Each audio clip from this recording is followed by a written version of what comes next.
C'est une étoile montante et un comédien aux multiples facettes. Bonjour Charlie Niobé. Bonjour. Merci d'avoir accepté notre invitation. Vous faites rire les gens, vous chantez, vous jouez du piano, vous êtes sur scène et sur petit écran.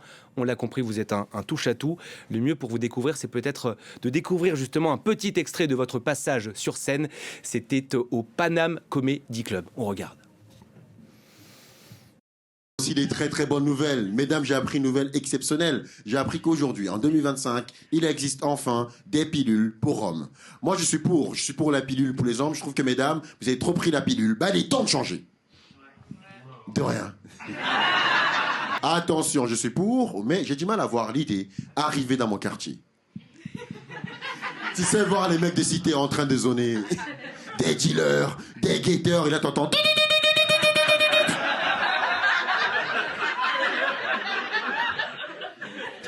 Eh, vas-y frère, c'est ma pilule, tu connais. J'ai pas envie d'être papa, frère, il chie trop ces bâtards.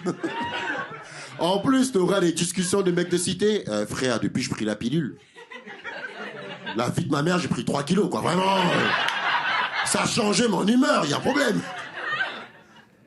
Voilà donc pour le Paname Comedy Club. Vous avez également été programmé au Montreux Comedy Festival. C'est le plus grand festival d'humour francophone. On imagine l'honneur pour vous. Ah oui, c'est un plaisir.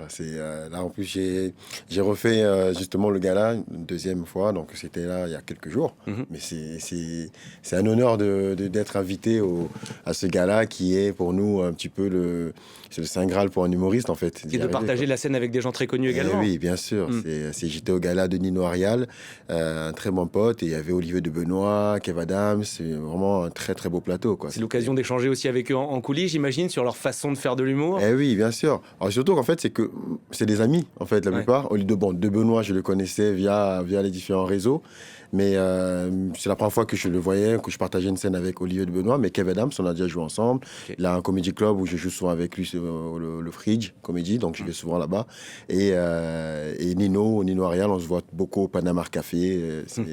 C'est un peu la maison. Une petite bande, quoi. Ah, c'est ça. Alors, je l'ai lu dans une interview, c'est votre volonté de vaincre votre timidité et vos soucis d'élocution qui vous ont amené sur scène. Je crois d'ailleurs que vous avez commencé par le chant. Vous pouvez nous expliquer comment tout cela s'est mis en place progressivement chez vous ? En fait, c'est que à l'époque, effectivement, j'étais pour beaucoup de proches, je suis un mec extrêmement timide.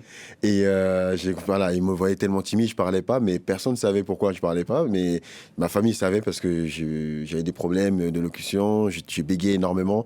Et j'ai eu un coup de cœur pour la musique. J'ai commencé à chanter petit à petit dans ma chambre. Un jour, il y a un pote qui passe, il me dit, mais c'est toi qui chantes? Je dis, ouais. Quel genre de musique? Du R&B, de la soul. Et c'est des chansons, voilà. Donc du coup, j'étais tellement... Parce que ma mère m'a beaucoup bercé avec la musique américaine, de soul, R&B, tout ça. Donc, du coup, j'étais un peu à fond. Et donc, de là, un jour, il y a un pote qui passe, il me dit, mais c'est toi qui chantes? J'ai dit oui. Il me dit, tu sais qu'il y a la mairie, la ville organise une fête de fin d'année. Tu veux chanter? J'ai dit non, je veux pas. J'étais tellement timide, je veux pas le faire. Et un jour, ils m'ont invité, j'ai pris le micro. Comme j'étais timide, ils m'ont laissé chanter dans une pièce. Ils étaient tous dehors. Et quand j'ai chanté, ils sont rentrés, ils m'ont dit, mais t'es obligé de chanter. C'est une sorte de thérapie par le chant? Voilà. En fait, je passais par le chant. J'ai commencé par le chant. Et un jour, j'ai posé la question à monsieur. Je dis, mais comment se fait-il que quand je chante, j'ai pas de bug, quoi. Je bégaye pas, on comprend mieux, on entend tout ce que je dis. Et là, il m'a dit, mais peut-être ton cerveau, vu qu'il enregistre la chanson, c'est peut-être pour ça que maintenant, quand tu chantes, il y a une fluidité. Et de là, je me dis, en gros, si j'écris les histoires, je les mémorise et je commence à prendre ma respiration, les raconter petit à petit, c'est peut-être ça qui pourra m'aider. Ouais. Et il m'a dit, peut-être, essaye. Et c'est comme ça que j'ai commencé à faire de l'humour, en fait. Non, mais c'est très intéressant. Peut-être que beaucoup de nos téléspectateurs peuvent s'en inspirer. On vous voit là sur scène. Votre inspiration, vous allez la puiser où? Dans le quotidien, comme beaucoup d'humoristes? C'est ça, dans le quotidien. Ouais. Dans le quotidien. Franchement, en ce moment, en plus, on est tellement bien servi. Ouais. On a tellement d'actualités.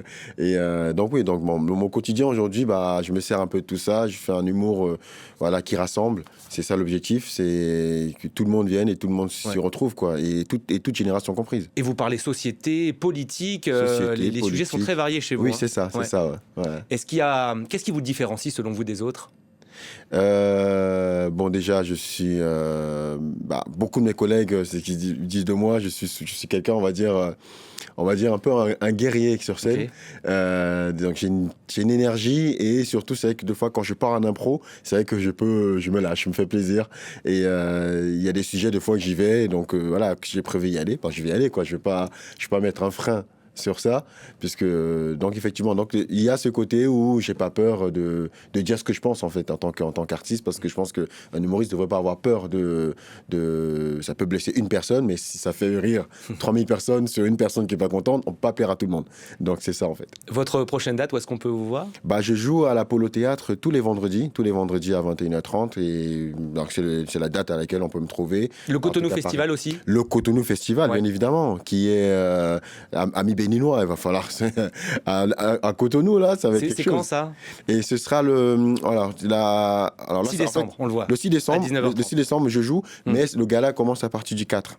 D'accord. Car à partir du 4, il y a du beau monde. Hein, On vous voit en bonne compagnie. Kev Adams, vous nous en parliez tout à l'heure. Kev Adams, effectivement, qui est content, il est heureux d'y aller. Hein, donc, il m'a dit, j'ai hâte d'y être et tout. Il y a Samia Roseman, il y a Paul Taylor, Wallace. Il y a pas mal d'amis, des proches. Un beau plateau. Un très beau plateau, et tous talentueux, et ça va être un beau cocktail, quoi. Eh ben, on vous souhaite bonne chance pour la suite, Charlie merci, Niobé. Et merci beaucoup d'avoir accepté Merci aujourd'hui pour l'invitation. l'invitation de France 24.